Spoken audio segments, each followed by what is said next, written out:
Good afternoon, this is Liam O'Grady and this is an AFL Hour special here today. As before we head into the 2016 AFL Final Series, we're going to take a look at the decade so far. The 2010s have had its up and downs. We say hello to the Gold Coast Suns and the Greater Western Sydney Giants, but we say goodbye to some of the game's greats as Jimmy Steins, as well as John McCarthy and Phil Welsh in their shocking death that shook the football world. On field, it's been a decade dominated by the Hawks, who have made 4 grand finals and maybe more to come. 7. This is the best of the decade so far.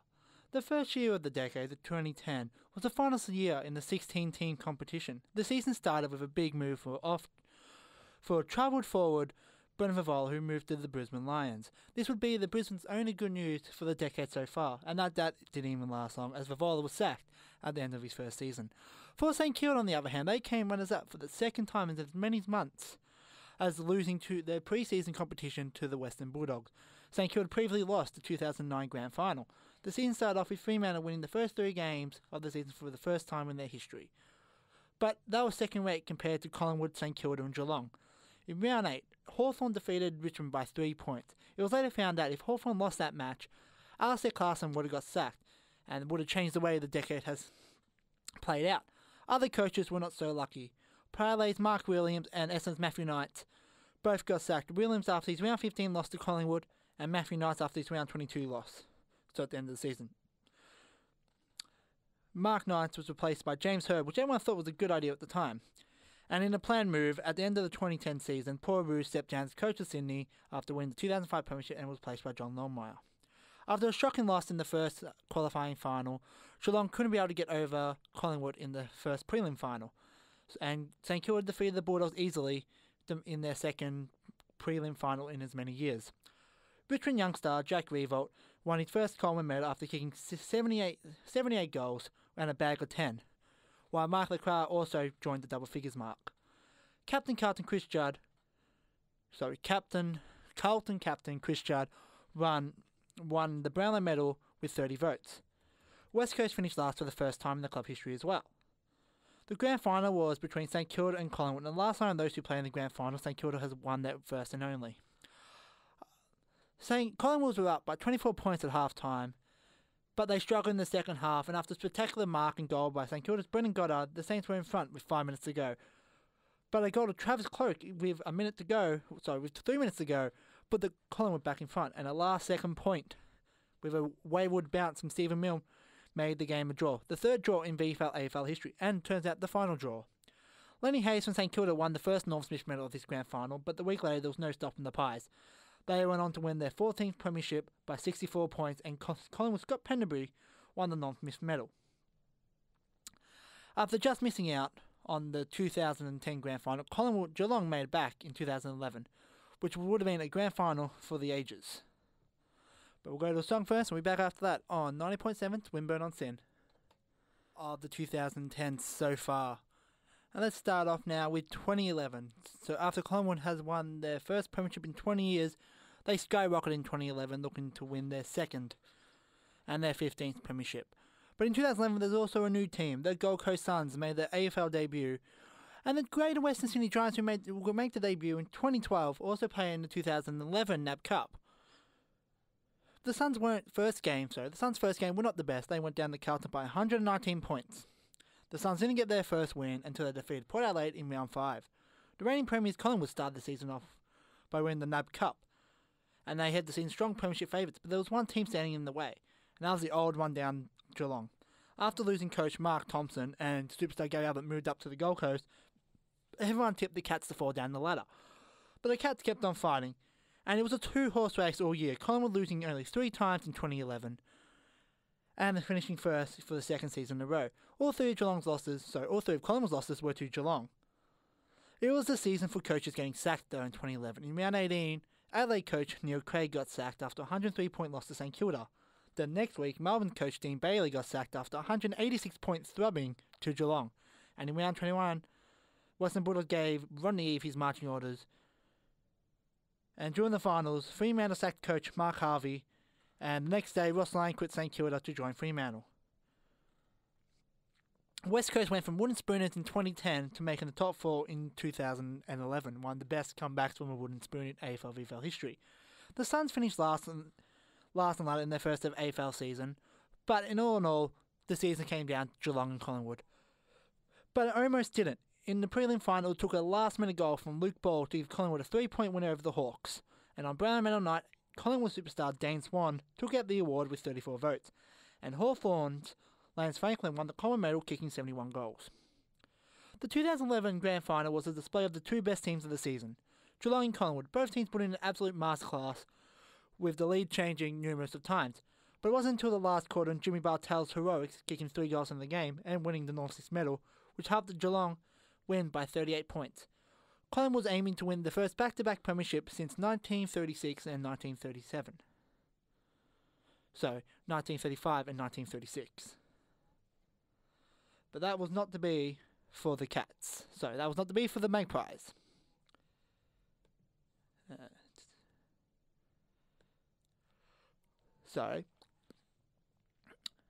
This was also Mick Malthouse's final game as coach at Collingwood before being taken over by Nathan Buckley. And this was Geelong's coach, Chris Scott, became the 5th coach in VFL AFL history to win a premiership in his first season. This was Geelong's 3rd premiership in 5 years, making one of the best runs of premiership of all time. And if you thought 2011 was a great season and a great grand final, that had nothing compared to the grand final which happened the next year in 2012. We'll go through that. 90.7 Swinburne on Sin. And this has been the best of the 2010s so far with Liam O'Grady. The 2011 was the end of the Geelong Empire, winning 3 premierships in 5 years. An amazing feat. But as one empire falls, another one will start to build, and 3 teams will dominate the next few years.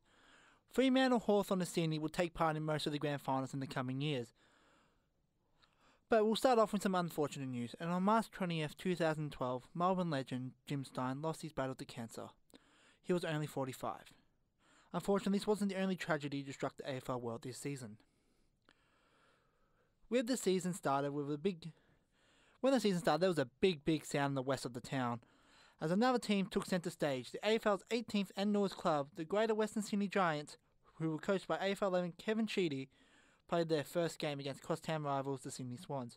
The Giants put up a better first game than their new counterparts, the Gold Coast Suns, only losing by 63 points. But it took them longer. It took the Giants until round 7 to win their first game, which was against the Gold Coast Suns. 2012 was a good year for kicking goals after the siren. Gold Coast Suns. 2012 was the year kicking goals after the siren. Round 16, former NRL player Carmichael Hunt kicked a goal after the siren to help the Suns win their first game of the season, beating Richmond by 2 points. Then 3 weeks later, Geelong forward Tom Hawkins kicked a goal after the siren to seal the Cats' victory against rivals Hawthorn. This one by 2 points. The Giants followed the Gold Coast footsteps in taking out the wooden spoon in their first AFL season. The Common Medal race went up to the final round of the season with 3 players: Fremantle's Matthew Pavlich, Geelong's Tom Hawkin and Richmond's Jack Revolt. Jack Revolt did end up getting over the line, kicking 65 goals. Coaches again were not safe. It's not a good year to be a coach. We're not safe again in 2012. Port Adelaide sacked coach Matthew Primes after his side round 19 loss to the Giants, and Carlton sacked Brett Radden after his side round 22 loss, but he decided to coach the final game in round 23. During the finals, the AFL will suffer another heartbreak, with Port Adelaide player John McCarthy losing his life after falling 9 metres from a rooftop at the Flamingo Hotel in Las Vegas. He was only 22. Both semi-final matches had a minute's silence to pay tribute to John. His old side Collingwood had an emotional win over the Eagles that week, and there was probably not a dry eye in the stadium. And then on Brownlow Medal night, Essendon's captain Joe Watson won with 30 votes, but in the coming weeks and months that could be stripped off him and could be awarded to Hawthorn's Sam Mitchell and Richmond's Trent Cotchins. With Sydney easily getting past Collingwood in the preliminary final and Hawthorn just getting over Adelaide by 5 points, Hawthorn and Sydney faced off in their first ever grand final against each other, and in my opinion this is the greatest grand final of all time. Hawthorn got off to an amazing start, then Sydney came back and kicked 9 goals in a row, then Hawthorn came back, then Sydney came back, and Sydney ended up winning by 10 points and winning their 5th premiership, and it was their quickest turnaround from a premiership to a premiership in the AFL history. But little did the AFL know They just woke up a beast, which was Hawthorn. And boy oh boy, did they wake him up. Before we get into that, we're going to play some songs here on 90.7 Swinburne on Sin. And this is the decade so far of the 2010s with Liam O'Grady. 2013 was a year of firsts. It was the first time Fremantle made a grand final, the first time a club outside the top 8 made the finals, and the first time a club has missed out on the finals. It's also the first time the Richmond made the finals in over nearly 20 years. But 2013 was a dark season at the beginning for the Essendon supplement saga, which ended in this year in 2016. But in 2013, Essendon was forced to miss out on the finals and punished as coach James Hird was suspended for 12 months. 2013 had all the makings for a Hawthorn-Geelong grand final. All the signs had pointed to the grand final, and the Hawks finally getting the win over Geelong and finally breaking the Kennett curse. But the Fremantle Dockers decided to throw an anchor in the works and defeating Geelong in their first final in Geelong since 1897. Also in 2013, the AFL played its first game for premiership points in New Zealand, and the next country of destination will be in 2016 in China. The goal after the siren were back again in 2013, with West Coast Nick Nananui kicking an almost identical goal to the 2005 Justin Longmuir goal after the siren. Seriously, check that out, they are absolutely identical. To get a win over North Melbourne by 2 points seems to be a trend here. And that was in round 7. And in round 13, Brisbane Lions Ash McGrath, long bomb from outside 50, gave his side a win over Geelong in his 200th game. Like usual, coaches were not safe. Melbourne sacked coach Mark Neal after round 12, and Brisbane sacked Michael Voss, which could have had been a massive mistake, because in the final round, Brisbane lost to Geelong by 1 point, and over in Adelaide, Carlton won by a point against Port Adelaide in the final game at the old Amy Stadium. If the results were reversed, Brisbane would have finished 9th and played finals. Also, James Hird started his 12-month suspension in round 22 and was replaced by Simon Goodwin for the final game of the season. And after the season, St Kilda sacked coach Scott Walters, and as planned, Giants coach Kevin Sheedy stood down. Hawthorn star Joe Buffett, in a side that won their second consecutive minor premiership, took out the common medal, kicking 68 goals. The Giant won their second wooden spoon in a row, and Richmond made the finals for the first time since 2001. And only for the 4th time since their 1980 premiership. But they let a 32-point lead slip to go down to Carlton by 20 points. And Carlton was the team that finished 9th. Gold Coast Sun captain Gary Ablett took out the Brownlow medal in 2013 by 1 vote over Joel Selwood, making it his second Brownlow medal overall. The 2013 grand final was between Hawthorn and Fremantle.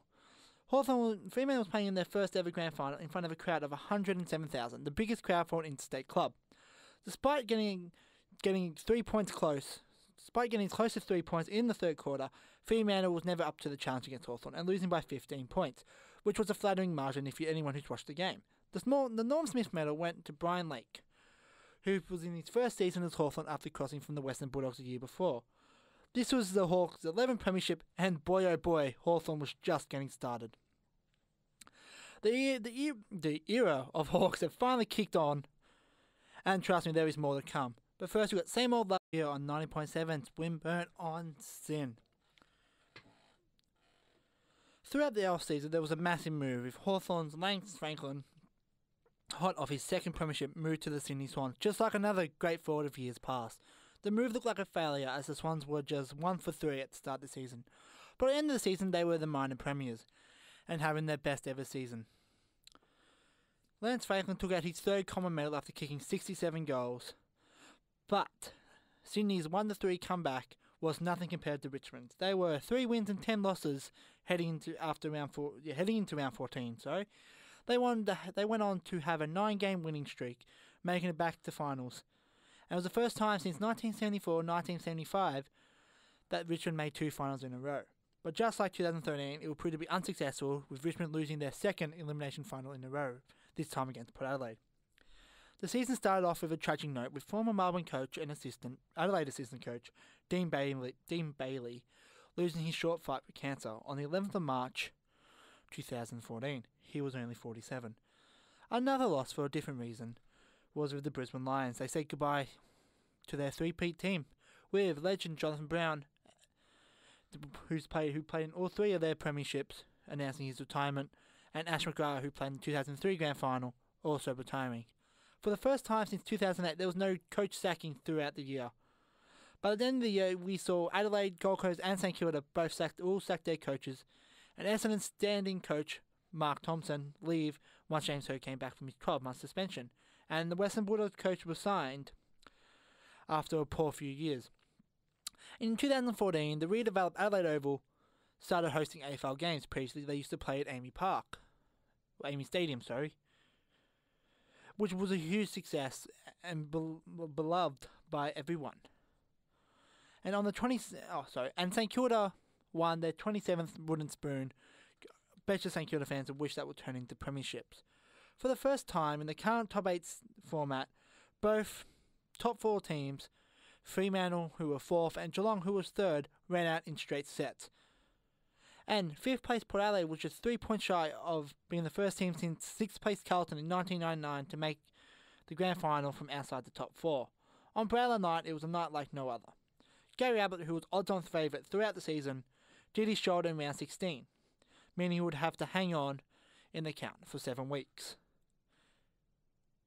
And the only player that was possibly able to challenge Gary Ablett was Fremantle's Nathan Fyfe, but he was out the running since round 2 after he got suspended. He also got suspended throughout the season. Abbott finished on 22 votes and equals second with Lance Franklin, as Nathan Fyfe could not win the award and he was on 25 votes, which led West Coast Eagles Matthew Priddis to finish on 26 votes. Matthew Priddis was the first Brownlow medalist and the first Brownlow medalist to not make the All-Australian team since Shaneway Woden in the year 2000. Matthew Priddis was also West Coast Eagles' 3rd Brownlow medalist behind Chris Judd and Ben Cousins. For the second time in 3 years, Sydney and Hawthorn played off in a grand final, and the roles were reversed in 2014. In 2012, Hawthorn went in as favourites but ended up losing. In 2014, Sydney went into favourites and ended up losing. But not only did Sydney lose, they got belted to the tune of 63 points in the biggest grand final loss for a minor premier in AFL history. A 3-goal performance from Hawthorn captain Luke Hodge gave him his 2nd Norm Smith medal, his first one coming in 2008. As Luke Hodge is one of only 2 other players to win the Norm Smith twice. If the 2010's were anything to go by, it'll be a video of Fremantle looking in the mirror and seeing a title saying, "This is a better version of yourself," and they'll see a video of Hawthorn. This is Lee McGrady on 90.7 Swinburne on Sin, and this is the best of the decade so far here on 90.7. So after Hawthorn coming off back-to-back premierships for the second time, they were looking for a three-peat. But 2015 was a year of first for Fremantle. They had a 9-0 start for the first time in their history. They finished the minor premiership for the first time, and they won their first Brownlow medal with Nathan Fyfe picking up 31 votes in the night.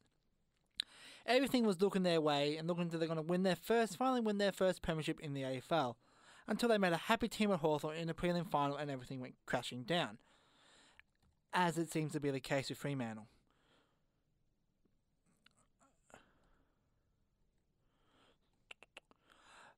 But the story of the season was on the morning of Friday the 3rd of July 2015. Adelaide coach Phil Welsh was killed in his home. He was only 55.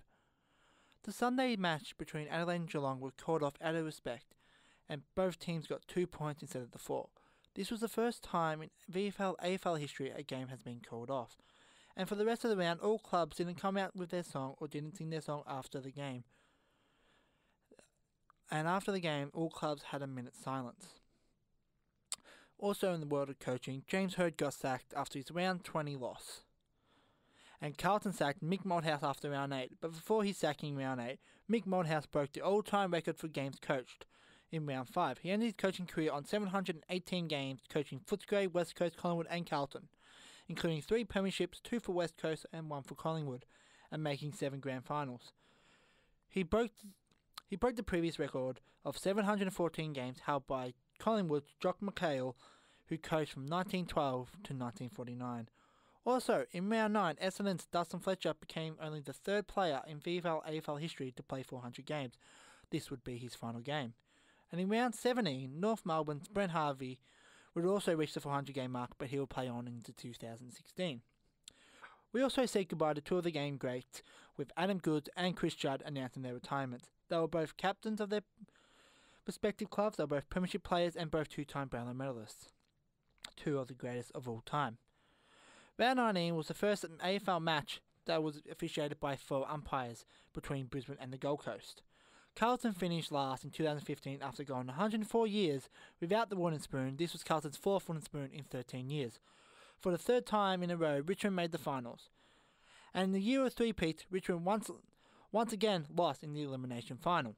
Geelong missed the finals for the first time since 2006, and North Melbourne became the first team to make the prelim finals from the 8th spot.